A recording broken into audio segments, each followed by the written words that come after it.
All right, welcome to the very first interview for the Maine Bowler Blog. I am James Goulding III, owner of the blog, and I am very happy to have with me Jimmy Clark, someone I've known a long time. Jimmy is a Silver Level certified USBC coach. He's also a staff member at Brunswick Bowling Products, and we work together at Moore's Pro Shop. So, Jimmy, nice to have you here. James, it's a pleasure to be here, man. This is good. Absolutely. This is what bowling needs. Absolutely. So, just wanted to give people a little background on you here. Just talk about your personal history a little bit, how you got into the game, who got you into the game, and I'll kind of give you the floor. So, James, I guess started when I was young. My father always worked in the bowling center. He kind of was like an overseer / mechanic down in Wesley, Rhode Island, Alley Cat's Bowling Center. So that's where I grew up. So I've been on the lanes, an alley cat, basically as the center is, that's what I was. Absolutely. So I got into it when I was young. I can't say that I ever remember using bumpers, but I think bumpers are a good idea for the game, for sure. But I got into it. I remember seeing the ball hook for the first time. Unfortunately, it was a backup ball. But hey, everybody likes to see a hook. Start somewhere. Yeah, I think I remember hearing Chuck Gardner say, "Chicks dig the big hook." That's right. So anyways, I got into it then. My dad got me into it. My mom bowled. I remember my dad getting my mom into a fingertip bowling ball to start hooking it. I have memories of my mom throwing the ball in the Monday morning women's league. Dad took me we bowled the junior league down in Westerly. Like I said, it started really young. 5 or 6 or so is when I remember bowling my first junior league. It was called YABA League. Yep. I believe you bowled. Same here, yeah. Same here, yeah. Yep. I'm assuming the same idea. Yep, Young American Bowling Association, absolutely, same thing. You started about the same age? About the same age, yep. I started right around, 9, 10, 11 Yep. in that ballpark. No so bumpers. I got a couple of years on you. You did, yep, absolutely. Awesome. Yep. So it took off, I had fun. I got started with my older sister. So she was 3 years older than I was. So like I said, if I was 6, we'll start there. She was 9. Mm-hmm. And we got going. We joined the team together. We was a 2-person team. We were the Clarks, just for fun. Had shirts with the Clarks on the back of it, blah, blah, blah. We got our trophies. Had a great time. Kept bowling. So we kept going. And my dad never pushed, but he always encouraged us to go bowl and have a good time. Enjoy Absolutely. it. And anytime we had questions, he was a coach himself. He was a ball driller himself. He ran the bowling center for the most part. He, especially was in the mechanic, but he did all the hiring and firing. You either did your job or you didn't. So your dad had kind of a big influence on your huge decision to become a bigger part of the game and your influence into for sure. And unfortunately, it didn't blossom till later on. Mm-hmm. As I was younger, I enjoyed it. It was fun. Sure. We went to we took school buses full of junior league to go to the tournaments, because in Rhode Island, early in the year, so like October, November, they would do a singles, or maybe it was team. I'm not 100% sure. It's a long time ago. But anyways, so we go, let's say singles, the first one, and your bowling center would go as a group, and everybody would bowl their singles event. And then 2 months later, so say January time, the whole bowling center would get together and you would form doubles, and then you would bowl your doubles event. And there would be one, maybe two other bowling centers that would be there the same time you were, filling up the center to bowl either singles, doubles, or team. So he was always, one of the head coaches there to do it. And my mom was always bringing me there. So as we get going, we got better, got bowling balls. Sure. Started to learn how to hook the bowling ball. It was great. Had some other coaches in there. The junior league down there, as I got older and started to learn a little more about it, they kind of kept parents away from coaching their kids. Sure. Good, bad, otherwise. My personal take on it was awesome, because my dad knew a lot, but I never had that father-son relationship on the lanes. Sure. If I wanted something, I asked for it, so now you're asking for information. If you ask, you accept the information you get. Right. No matter what it is. Good, bad, otherwise, you got the information you got. So his knowledge became a little more important. And it started to change things. So again, as we got going, I hit to the teenage years is when I started talking more with him. I worked with coaches like Al Green was one of my one of the guys I worked with, just recently passed away. Great man. But there were certain times I'd butt heads with him, and that's just, you as you learn, you at times will not necessarily disagree with them, but kind of learn from them. Sure. So you push a little bit to get a little bit. And there were certain times he'd have me or ask for me to do certain things. And unfortunately, me being a pain in the butt, I wanted to know why. Yeah. So we would butt heads at times. Like, we'll just do it. You're struggling. And as much as that was a reason it wasn't working, sometimes you don't want to hear just do it when you're a younger bowler. Especially if you're trying to learn. Absolutely. And I think sometimes too many bowlers can get caught up with, okay, that works, thanks. Yeah. Opposed to, why did that work? Sure. Because as much as bowling good at that time, if your coach isn't there the next time, who says you're going to get the right move? If you learn from that moment, you get better. Right. So that kind of gets into your evolution as a bowler a little bit. Obviously transitioning from those youth days to your young adulthood. How was that kind of like? I mean, not just your physical game changing, but your mental game and how that's kind of developed.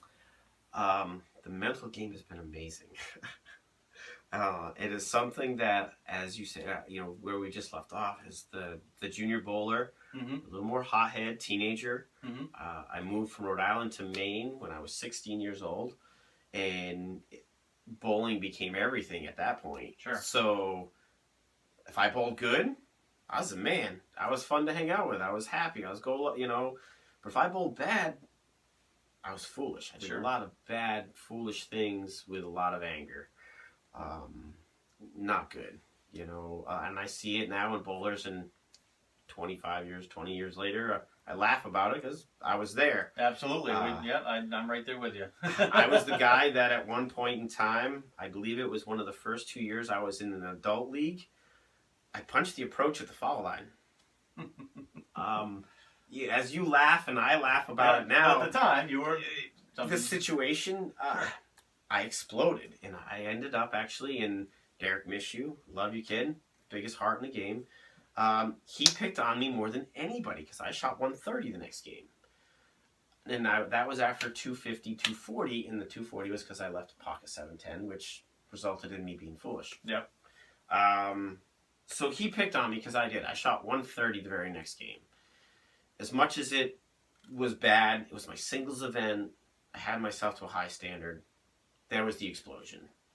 Nowadays, I'm probably going to suck it up and shoot 230 or 250, maybe even get lucky and carry a bunch of shoot 300 that next game. That was the explosion. So the evolution from mentally leads right into that moment, 100%, because 20 years ago, I shoot 130. Today, if with a little carry, I will shoot 300. And I'm going to say it was like 8 years later, James, that actually happened. I was bowling really well one day, and it was actually when I shot 300 with a plastic bowling ball.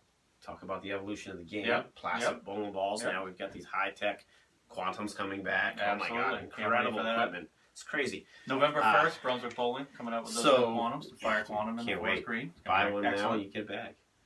So, as it progressed,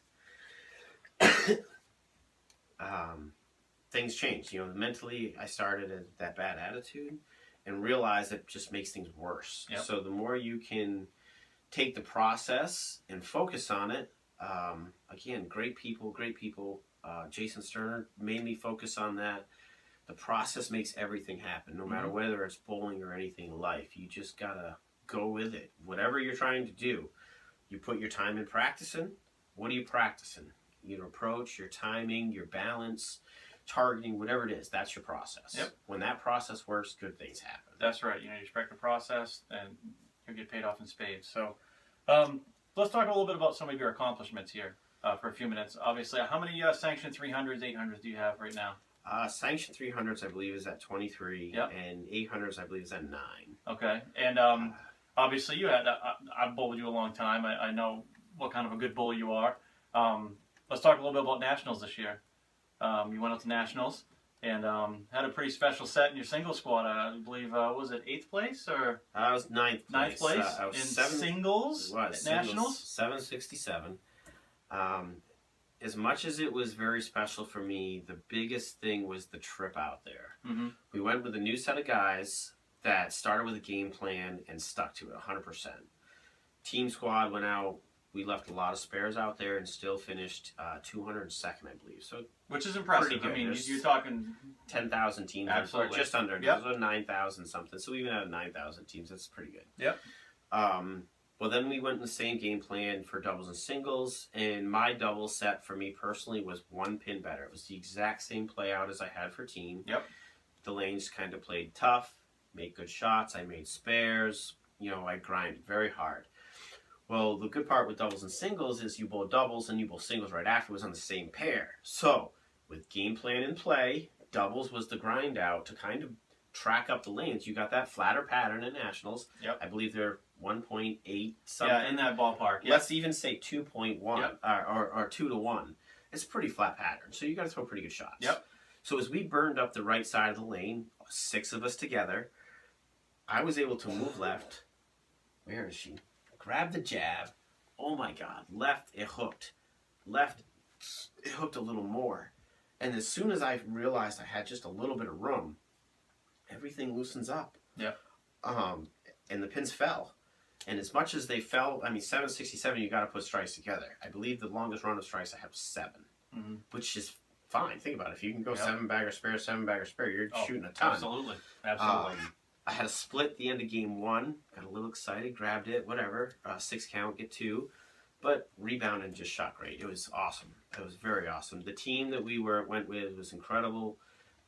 If anybody in bowling with team that wants to go to nationals, your juniors that want to get better, high school bowlers that want to get better, work together.